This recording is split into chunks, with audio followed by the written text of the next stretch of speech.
ഇനി കൃത്യം 1 മണിക്കൂർ മാത്രം കാത്തിരിപ്പ് വോട്ടെണ്ണി തുടങ്ങാൻ. 8 മണിയോടുകൂടി വോട്ടെണ്ണി തുടങ്ങും. ജമ്മു കാശ്മീരിലെയും ഹരിയാനയിലെയും സംസ്ഥാന നിയമസഭാ തെരഞ്ഞെടുപ്പ് ഫലങ്ങളുടെ ആദ്യ സൂചനകൾ വോട്ടെണ്ണി തുടങ്ങി 10 മിനിറ്റിനകം തന്നെ ഉണ്ടാകും. അത് 24-ന്റെ മാജിക് സ്ക്രീനിൽ ആ നിമിഷം തന്നെ പ്രേക്ഷകർക്ക് മനസ്സിലാക്കാം. ആ സ്ക്രീനിന്റെ മുകൾ ഭാഗത്ത് കാണുന്നത് ഹരിയാനയിലെ കക്ഷിനിലയാണ്. അവിടെ ആരൊക്കെയാണ് മുന്നിലെത്താൻ പോകുന്നത്, എന്താണ് മാറി മറിയുന്ന ഈ ഓരോ നിമിഷത്തിലെയും ലീഡ് നില എന്നത് പ്രേക്ഷകർക്ക് ഞങ്ങളുടെ സ്ക്രീനിന്റെ ടോപ്പ് ബാൻഡിൽ കാണാൻ കഴിയും. തൊട്ട് താഴെ തന്നെ ജമ്മു കാശ്മീരിലെ സാഹചര്യങ്ങൾ എന്താണ് എന്നതും കാണാൻ കഴിയും. അങ്ങനെ അതോടൊപ്പം തന്നെ ദേശീയ തലത്തിൽ ഉണ്ടാകാൻ പോകുന്ന രാഷ്ട്രീയ ചലനങ്ങൾ എന്തൊക്കെയാണ് എന്നത് സ്ക്രീനിൽ നിന്ന് നിങ്ങൾക്ക് മനസ്സിലാക്കാൻ കഴിയും. അതായത് രാജ്യം ശ്രദ്ധയോടുകൂടി കാത്തിരിക്കുന്ന ഈ 2 സംസ്ഥാനങ്ങളിലെയും നിയമസഭാ തെരഞ്ഞെടുപ്പ് ഫലങ്ങളുടെ ആദ്യ സൂചനകൾ തന്നെ 24-ന്റെ മാജിക് സ്ക്രീനിൽ പ്രേക്ഷകർക്ക് കാണാം. എല്ലാ തവണത്തെയും പോലെ ഇലക്ഷൻ സ്പെഷ്യലിസ്റ്റായ 24 ഈ വിവരങ്ങൾ അപ്പോൾ തന്നെ പ്രേക്ഷകരിലേക്ക് കൈമാറും. പ്രേക്ഷകരും 24-ഉം ഒരുമിച്ചുള്ള യാത്രയാണ് ഇനി വരുന്ന മണിക്കൂറുകളിൽ. അല്പസമയത്തിനകം തന്നെ SKNനും ഈ ടീമിന്റെ ഭാഗമാകും. വിജയകുമാർ, ജമ്മു കാശ്മീരിലെ സാഹചര്യങ്ങളിലേക്ക് വരാം. ജമ്മുവിനെ സംബന്ധിച്ച് നമുക്കറിയാം, അവിടെ ഒരു തൂക്കുസഭയുടെ സാധ്യതകൾ പറയുന്നു. ആർക്കും വ്യക്തമായ ഒരു ഭൂരിപക്ഷം പ്രവചിക്കുന്നില്ല. അതേസമയം തന്നെ ഈ 2019-ലെ ഭേദഗതിയും 2019-ലെ ഈ നിയമവും അതിനുശേഷം വന്ന ഭേദഗതിയും ഒക്കെ 5 പേരെ നോമിനേറ്റ് ചെയ്യാൻ ലഫ്റ്റനന്റ് ഗവർണർക്ക് അധികാരം നൽകുന്നുണ്ട്. അത് സ്വാഭാവികമായും ഈ തെരഞ്ഞെടുപ്പ് ഫലത്തിന് ശേഷവും കുറെ കൂടി സങ്കീർണമായ ഒരു സാഹചര്യം ജമ്മു കാശ്മീരിൽ സൃഷ്ടിക്കില്ലേ? അതിനു മുമ്പ്, അതിലേക്ക് വരുന്നതിന് മുമ്പ് PDPയെ കൂടി നാഷണൽ കോൺഗ്രസ് സഖ്യത്തിലേക്ക് സ്വാഗതം ചെയ്യുന്നുണ്ട് ഒമർ അബ്ദുള്ള എന്ന വിവരം കൂടി ഇപ്പോൾ വരുന്നുണ്ട്. അതായത് സർക്കാർ രൂപീകരണത്തിൽ സീറ്റുകളുടെ എണ്ണത്തിൽ കുറവുണ്ടായാൽ PDP നാഷണൽ കോൺഗ്രസ് സഖ്യത്തോടൊപ്പം ചേരണം, സഹകരിക്കണമെന്ന് ഒമർ അബ്ദുള്ള പറയുന്നുണ്ട്. ഒമർ അബ്ദുള്ള 2 മണ്ഡലത്തിലാണ് അവിടെ മത്സരിക്കുന്നത്. 2 മണ്ഡലങ്ങളിലും ഈ എഞ്ചിനീയർ റാഷിദിന്റെ അവാമി ഇത്തിഹാദ് പാർട്ടി ജമാഅത്തെ ഇസ്ലാമി സഖ്യം അവിടെ ഒരു വെല്ലുവിളിയായിട്ടുണ്ട്. കഴിഞ്ഞ ലോക്സഭാ തെരഞ്ഞെടുപ്പിൽ നമുക്കറിയാം, ഒമർ അബ്ദുള്ളയെ എഞ്ചിനീയർ റാഷിദ് തോൽപ്പിച്ചത് ഏതാണ്ട് 2,75,000 പരം വോട്ടിനാണ്. അപ്പോൾ ആ ഘട്ടത്തിൽ ഒമർ അബ്ദുള്ളയുടെ പരാജയം ഉറപ്പാക്കാൻ BJP വോട്ട് മറിച്ചു എന്നൊക്കെയുള്ള ആരോപണങ്ങളുണ്ട്. എന്തായാലും ഒമർ അബ്ദുള്ള ലോക്സഭയിൽ ഉണ്ടാവരുത് എന്ന് അമിത്ഷാ കേന്ദ്ര ആഭ്യന്തരമന്ത്രി ആഗ്രഹിച്ചിരുന്നു. ഒമർ അബ്ദുള്ളയെ അവിടെ തോൽപ്പിച്ചു. അപ്പോൾ 2,75,000 പരം വോട്ടിനാണ് അവിടെ ഒമർ അബ്ദുള്ള പരാജയപ്പെട്ടത്. ഇത്തവണയും അദ്ദേഹം മത്സരിക്കുന്ന നിയമസഭാ മണ്ഡലങ്ങളിൽ എഞ്ചിനീയർ റാഷിദിന്റെ അവാമി ഇത്തിഹാദ് പാർട്ടി വലിയ വെല്ലുവിളി ഉയർത്തുന്നുണ്ട്. ഇനിയിപ്പോൾ ഒമർ അബ്ദുള്ള അവിടെ സ്വാഭാവികമായും മുഖ്യമന്ത്രി സ്ഥാനാർത്ഥിയാണ് നാഷണൽ കോൺഗ്രസ് സഖ്യത്തിൽ. അദ്ദേഹം തോറ്റാൽ മറ്റാര് എന്നതൊക്കെയുള്ള ചോദ്യമുണ്ട്. പക്ഷേ എന്തായാലും നാഷണൽ കോൺഫറൻസ് NC കോൺഗ്രസ് സഖ്യം തന്നെ അവിടെ ലീഡ് ചെയ്യും, അല്ലെങ്കിൽ കൂടുതൽ സീറ്റുകൾ നേടും എന്നതാണ് പൊതുവെയുള്ള എക്സിറ്റ് പോളുകളൊക്കെ വ്യക്തമാക്കുന്നത്. ജമ്മു കാശ്മീർ 2 മേഖലയിൽ നിന്നുള്ള വോട്ടുകൾ സമാഹരിച്ച് ഒരു 40 സീറ്റിലേക്കൊക്കെ ആ സഖ്യത്തിന് എത്താൻ കഴിഞ്ഞാൽ അവർക്ക് സർക്കാർ രൂപീകരണം ബുദ്ധിമുട്ടുണ്ടായേക്കില്ല എന്ന വിവരം കൂടി വരുന്നുണ്ട്. പക്ഷേ അതല്ല, അതിലും താഴേക്ക് പോയാൽ യങ് അസംബ്ലിയുടെ ബുദ്ധിമുട്ട്, അത് സങ്കീർണ എത്രത്തോളം പ്രശ്നങ്ങൾ ഉണ്ടാക്കും. അങ്ങനെയാണെങ്കിൽ ഈ BJP കേന്ദ്ര സർക്കാർ വഴി നോമിനേറ്റ് ചെയ്യാൻ പോകുന്ന 3 വനിതാ അംഗങ്ങളും മറ്റ് 2 പേരും ചേർന്ന് കശ്മീരി പണ്ഡിറ്റുകളിൽ നിന്നുള്ളവർ, അതിൽ നിന്നുള്ള വനിതകൾ, അങ്ങനെ POKയിൽ ഓക്യുപ്പൈഡ് കാശ്മീരിൽ നിന്നുള്ളവരൊക്കെ ചേർത്ത് അങ്ങനെ ഏതാണ്ട് 5 പേരെ നോമിനേറ്റ് ചെയ്യാൻ കഴിയും. അത് ഈ പറയുന്ന 90 എന്നുള്ളത് 95-ലേക്ക് നിയമസഭയുടെ സ്ട്രെങ്ത് ഉയർത്തും. അത് 5 പേരെയും മത്സരിക്കാതെ തന്നെ BJPക്കൊപ്പം കിട്ടും. അവരുടെ പേരൊക്കെ BJP സംസ്ഥാന ഘടകം ഇതിനോടകം പുറത്തുവിട്ടിട്ടുണ്ട്. അതും ഒരു നിർണായക ഘടകം തന്നെയാണ്. അങ്ങനെയാണെങ്കിൽ അതിനെ നിയമപരമായി നേരിടും, കോടതിയെ സമീപിക്കും എന്നാണ് കോൺഗ്രസ് നേതൃത്വം വ്യക്തമാക്കിയിരിക്കുന്നത്.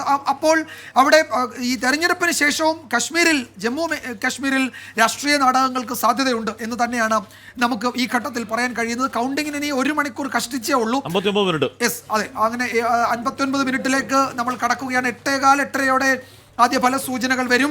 കനത്ത സുരക്ഷ ജമ്മു കാശ്മീരിൽ ഇത്തവണയുണ്ട്. 28 വോട്ടെണ്ണൽ കേന്ദ്രങ്ങളിലും സായുധ പോലീസിന്റെ വലിയ സുരക്ഷ ഏർപ്പെടുത്തിയിട്ടുണ്ട്. വോട്ടെണ്ണൽ തുടങ്ങിയാൽ ആദ്യ മിനിറ്റിൽ തന്നെ പ്രിയപ്പെട്ട പ്രേക്ഷകരിലേക്ക് നമുക്ക് ഫല സൂചനകൾ എത്തിക്കാൻ കഴിയും. 24-ന്റെ മാജിക് സ്ക്രീൻ സജ്ജമാണ്.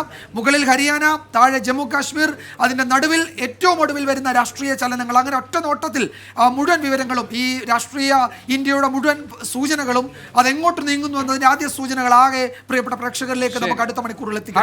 10 വർഷങ്ങൾക്ക് മുൻപ് സർക്കാരിനെ നയിച്ച PDPയെ സംബന്ധിച്ച് ഇത്തവണ അവർക്ക് 2 അക്കം തേക്കാൻ കഴിയുമോ എന്ന സംശയമാണ് പല എക്സിറ്റ് പോൾ ഫലങ്ങളിലൂടെയും വരുന്നത്. അതിനിടെയാണ് ഇപ്പോൾ വിജയകുമാർ പറഞ്ഞതുപോലെ PDPയെ നാഷണൽ കോൺഫറൻസ് മുന്നണിയിലേക്ക് ക്ഷണിച്ചിരിക്കുന്നത്. അപ്പോൾ ഏത് വിധേനയും സർക്കാർ രൂപീകരിക്കാനുള്ള സാധ്യതകൾ ആരായുകയാണ് യഥാർത്ഥത്തിൽ കോൺഗ്രസ് നാഷണൽ കോൺഫറൻസ് കക്ഷി മുന്നണി എന്ന് നമുക്ക് പറയാൻ കഴിയുമോ? അതിന്റെ PDP ഇവർക്കൊപ്പം ചേരാനുള്ള സാധ്യതയും സാഹചര്യവും ഉണ്ടോ കാശ്മീരിൽ? ഉറപ്പായും NC നാഷണൽ കോൺഫറൻസ് എന്ന പാർട്ടി അതിന്റെ ചരിത്രത്തിൽ ഏറ്റവും ശക്തമായ നിലയിലാണ് എന്ന് പറഞ്ഞാൽ ഇപ്പോൾ തമിഴ്നാട്ടിലെ DMK ഏത് രീതിയിലും AIDMK ആ പോരിൽ DMK എത്രത്തോളം ശക്തമായി നിൽക്കുന്നു, അതേപോലെ തന്നെ NC അവരുടെ ഏറ്റവും നല്ല കാലത്ത് നിൽക്കുന്നു ജമ്മു കാശ്മീരിൽ.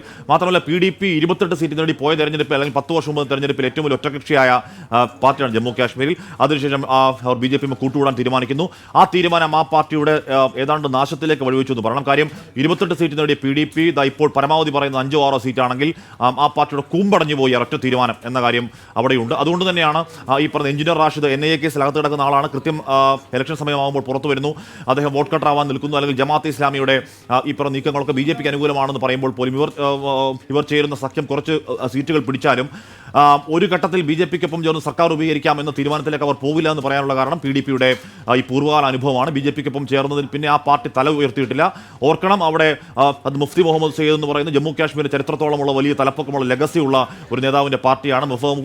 മെഹബൂബ മുഫ്തി, ഇൽത്തിജ മുഫ്തി, അങ്ങനെ തലമുറ കൈമാറി വരുന്ന വലിയ പാർട്ടിയാണ്. ആ പാർട്ടിയുടെ അവസ്ഥ അറിയാവുന്ന എഞ്ചിനീയർ റാഷിദും ജമാഅത്തെ ഇസ്ലാമിയും ഒക്കെ അത്തരമൊരു തീരുമാനത്തിലേക്ക് പോകുമെന്ന ആകാംക്ഷ. അതുകൊണ്ട് തന്നെയാണ് PDPയുടെ പിന്തുണ ഞങ്ങൾക്ക് വേണം എന്ന് NC കോൺഗ്രസ് സഖ്യം പറയുന്നതും PDPയുടെ ചില പ്രാദേശിക നേതാക്കൾ അതിനോട് അരസമ്മതമാണ് എന്ന തരത്തിൽ പറയുന്നതും. എന്തായാലും ഒരുപക്ഷെ ഹരിയാന ഒരു ഡണ്ടീൽ എന്ന് വിചാരിച്ചാൽ അവിടെ കോൺഗ്രസിന് ഏതാണ്ട് വലിയ മേധാവിത്വം ഉണ്ടാകുമെന്ന് കരുതിയാൽ പിന്നെയുള്ള ആകാംക്ഷ ഫാക്ടറായി നിൽക്കുന്നത്, അതിൻ്റെ സസ്പെൻസ് ഫാക്ടർ നിലനിൽക്കുന്നത് ജമ്മു കാശ്മീരിൽ തന്നെയാണ്. ജമ്മു മേഖലയിൽ BJPക്ക് ഒരു തൂത്തുവാറൽ സാധ്യമാകുമോ? ജമ്മു മേഖലയിൽ തന്നെ ഈ NCക്ക് 11-12 സീറ്റുകൾ പറയുന്നവരുണ്ട്. അങ്ങനെയെങ്കിൽ അത് അവർക്ക് വലിയ നേട്ടമാണ്. അവിടെ ഈ വാലി മേഖലയിൽ, കാശ്മീർ മേഖലയിൽ BJPയുടെ ഈ വോട്ട് കട്ടിംഗ് സ്ട്രാറ്റജി, അവർ അധികം ആകെ 19 സീറ്റിലെ മത്സരിക്കുന്നുള്ളൂ വാലി മേഖലയിൽ. പക്ഷേ കുറേയധികം ചരിത്രത്തിൽ ഇന്നേവരെ ഇല്ലാത്ത വിധം ഒരുപാട് സ്വതന്ത്ര സ്ഥാനാർത്ഥികളൊക്കെ അവിടെ ഇവിടെ നിൽക്കുന്നുണ്ട്. കുറേയധികം സ്വതന്ത്ര സ്ഥാനാർത്ഥികൾ അവിടെ ഇവിടെ നിൽക്കുന്നു. അത് NC കോൺഗ്രസ് സഖ്യം സംശയിക്കുന്നത് അവരുടെ വോട്ട് കട്ടിങ്ങിന് വേണ്ടിയുള്ള BJPയുടെ സ്ട്രാറ്റജിയാണ് എന്നാണ് അവരുടെ സംശയം.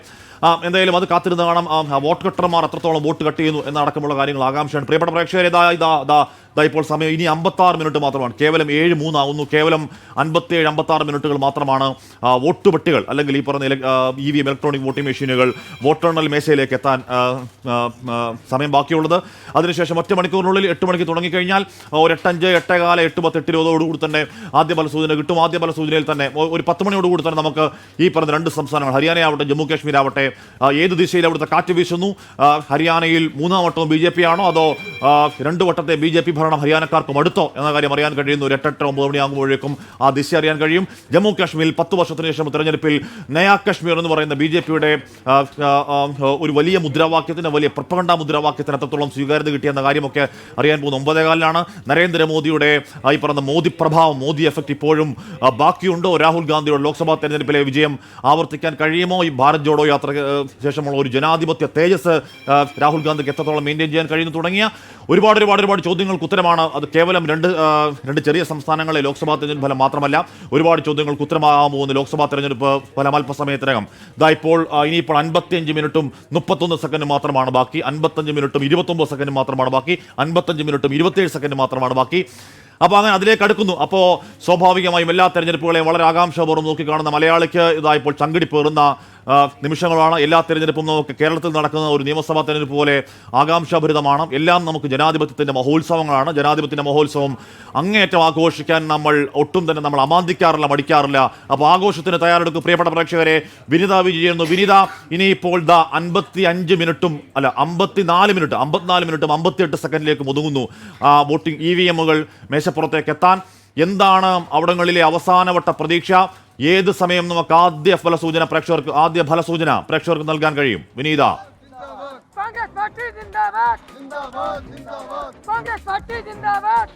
തീർച്ചയായും ഹാഷ്മി, ഡൽഹിയിൽ നിൽക്കുമ്പോൾ ഇരു പാർട്ടികളും വലിയ ആത്മവിശ്വാസത്തിൽ തന്നെയാണ്. ഞാനിപ്പോൾ നിൽക്കുന്നത് AICC ഓഫീസിന് മുന്നിലാണ്. നമുക്ക് ദൃശ്യങ്ങളിൽ കാണാൻ കഴിയുന്നത് പോലെ തന്നെ പ്രവർത്തകർ വലിയ ആവേശത്തിൽ തന്നെയാണ്, അവർ വലിയ വിശ്വാസത്തിൽ തന്നെയാണ്. ഇത്തവണ കോൺഗ്രസ് ഇരു സംസ്ഥാനങ്ങളിലും തിരിച്ചു വരുമെന്ന വലിയ പ്രതീക്ഷയിൽ തന്നെയാണ് പ്രവർത്തകരുള്ളത്.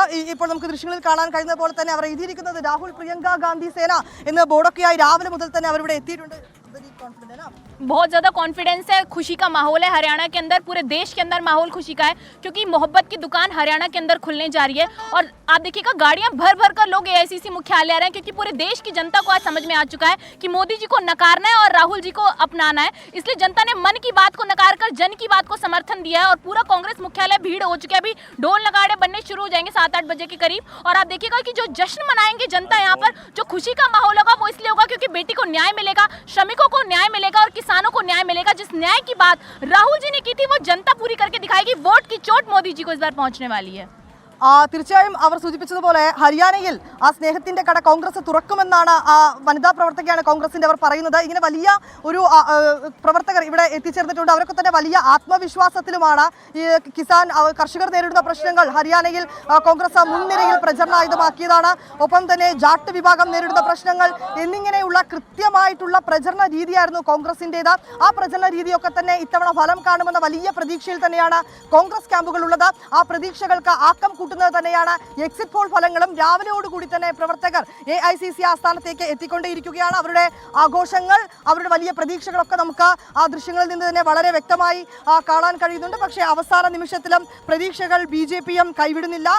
അവർ പറയുന്നത് ഞങ്ങൾ ജനങ്ങൾക്കിടയിലായിരുന്നു പ്രവർത്തിച്ചിരുന്നത്, അതുകൊണ്ട് തന്നെ ഈ എക്സിറ്റ് പോൾ കണക്കുകളിലൊന്നും ഞങ്ങൾ വിശ്വസിക്കുന്നില്ല, ഞങ്ങൾ ജനങ്ങൾക്കൊപ്പമായിരുന്നു, ജനങ്ങൾ ഞങ്ങൾക്കൊപ്പം ഉണ്ടാകുമെന്ന് തന്നെയാണ് പ്രതീക്ഷിക്കുന്നതെന്നൊക്കെയാണ് നേതാക്കൾ പറയുന്നത്. ഇപ്പോൾ BJPയിലെ ഒരു നേതാവിൻ്റെ കാശ്മീരിൽ നിന്നുള്ള മുൻ ഉപമുഖ്യമന്ത്രിയാണ്, അദ്ദേഹത്തിന്റെ അടക്കം പ്രതികരണം നമുക്ക് ലഭ്യമായിട്ടുണ്ട്. അദ്ദേഹം പറയുന്നത് ഇങ്ങനെയാണ്: ഈ ഫലങ്ങൾ BJPക്ക് അനുകൂലമാകുമെന്നാണ് മുൻ ഉപമുഖ്യമന്ത്രിയും BJP നേതാവുമായ കവീന്ദർ ഗുപ്ത വ്യക്തമാക്കിയിരിക്കുന്നത്.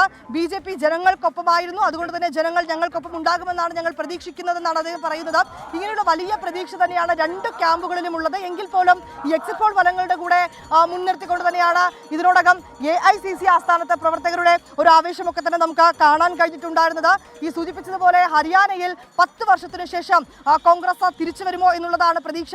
അങ്ങനെ തിരിച്ചു വരുമെന്നാണ് കോൺഗ്രസ് നേതാക്കളടക്കം പറയുന്നത്. ഇതിനായി ജാട്ട് വിഭാഗങ്ങളെ അടക്കം അവർ മുൻനിർത്തിക്കൊണ്ട് ഭൂപേന്ദ്ര ഹൂഡയെ നേതൃനിരയിൽ നിർത്തിക്കൊണ്ടായിരുന്നു കോൺഗ്രസിന്റെ പ്രചരണമൊക്കെ തന്നെ ഉണ്ടായിരുന്നത്. ഈ എക്സിറ്റ് പോൾ ഫലത്തിന് പിന്നാലെ ഭൂപേന്ദ്ര ഹൂഡ ഡൽഹിയിലേക്ക് എത്തുകയും ഹൈക്കമാൻഡുമായി ചില ചർച്ചകളടക്കം നടത്തുകയും ചെയ്തിട്ടുണ്ടായിരുന്നു. ഒരുപക്ഷേ ഈ എക്സിറ്റ് പോൾ ഫലങ്ങൾ അതുപോലെ തന്നെയാണ് കണക്കുകൾ മുന്നോട്ട് വരികയാണ് എങ്കിൽ ഒരു തർക്കത്തിലേക്കോ അല്ലെങ്കിൽ മറ്റൊരു പൊട്ടിത്തെറിയിലേക്കോ കടക്കാതെ മുഖ്യമന്ത്രിയെ ഉടനടി പ്രഖ്യാപിക്കുക എന്നൊരു നയം തന്നെയാണ്, അത്തരത്തിലേക്കൊരു രീതി തന്നെയാണ്, ലക്ഷ്യം തന്നെയാണ് ഈ ഘട്ടത്തിൽ കോൺഗ്രസ് മുന്നോട്ട് വയ്ക്കുന്നത്.